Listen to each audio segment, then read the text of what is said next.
What's up? What's up? What's up, my Mind Your Money business folks? It's me yet again with another video on today's stock market news. And as always, hopefully you are in the market and not trying to time the market because that is simply impossible to do. So let's get into it. So it says here that S&P 500 notches fourth consecutive record as Google earnings fueled AI hopes. So it says here, U.S. stocks were mixed on Thursday with the S&P 500 notching its fourth record close in a row as tech earnings from Alphabet pointed to AI as a key growth catalyst. Yeah, the tech-heavy Nasdaq Composite rose 0.2% to also close at a fresh record, while the S&P 500 ended up 0.1% higher.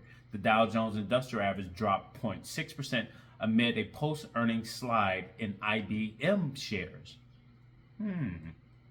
That's interesting. So Alphabet beat Wall Street's second quarter earnings expectations and doubled down on its AI spending spree. The Google parent shares rose along other AI-linked stocks such as Nvidia, helping buoy the tech-focused gouges. But fellow Magnificent Seven stalwarts Tesla stock sank. It sank, people, after earnings miss, a continued slump in European sales, and a warning from CEO Elon Musk that the EV maker face rough quarters as President Trump budget kills off tax credit.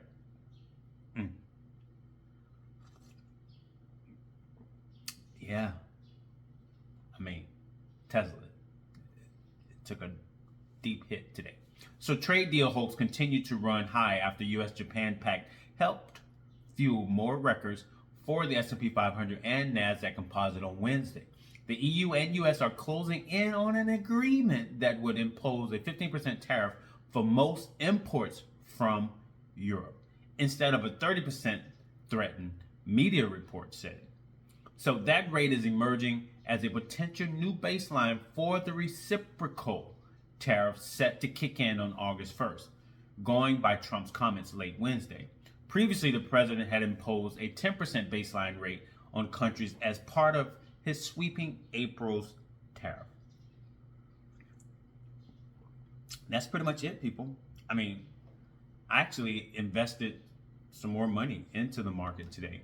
I bought more of my information technology ETF FTEC. I bought more of my S&P 500 ETF SPLG. I bought more IVR. I bought more, what else? Palantir. And I have more to buy. And I also created a traditional IRA. Well, I already had it, but I just went ahead and fully funded that. But I haven't bought all of the stocks or mutual funds or ETFs within that IRA yet. I'm still trying to figure that one out. So that's what I plan to do today on my off day. I'm off. It's Friday here where I'm located, but I'm off work. So I plan to figure out my execution on tomorrow when the market opens on what stocks that I plan to buy or funds. Yeah. Keep myself busy, people. So let's see what took place with my portfolio today. So Nvidia gained $2.96 today, closing out at $173.74. My SPLG ETF, my S&P 500 ETF, which is SPLG, gained 6 cents today, closing out at $74.65. I remember just in April,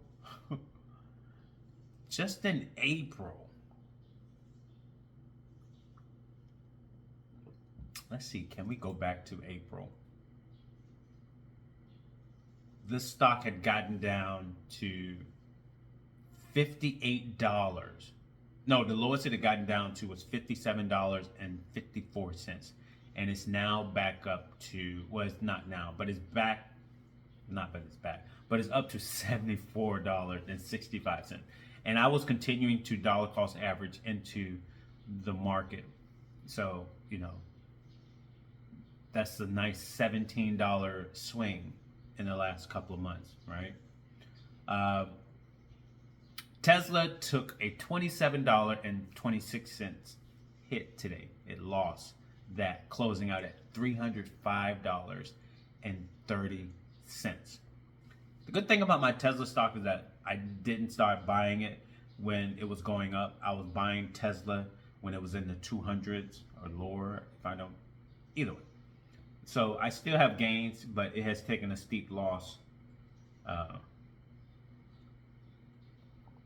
recently, especially today.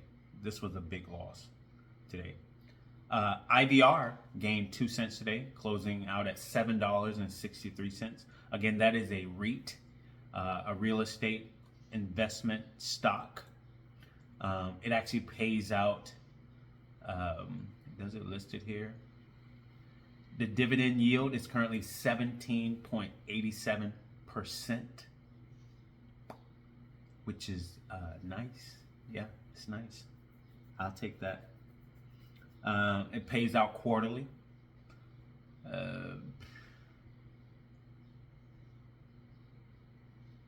Yeah.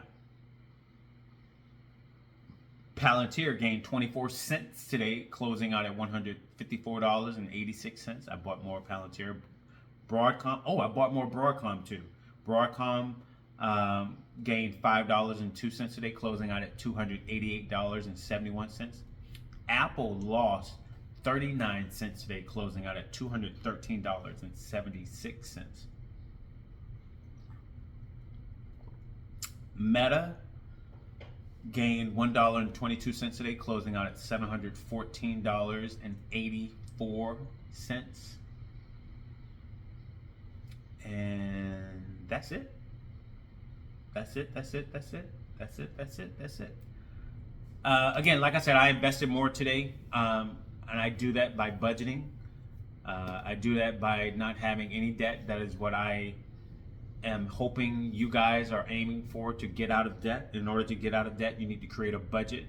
That is what I do. That is what I am on. Even though I am debt free, I still follow a budget.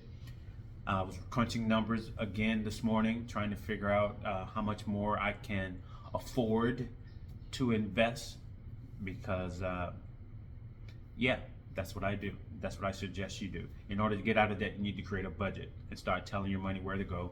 And then when you get out of debt, that credit card debt, that student loan debt, that car loan debt, that personal loan debt, it may take a while, right?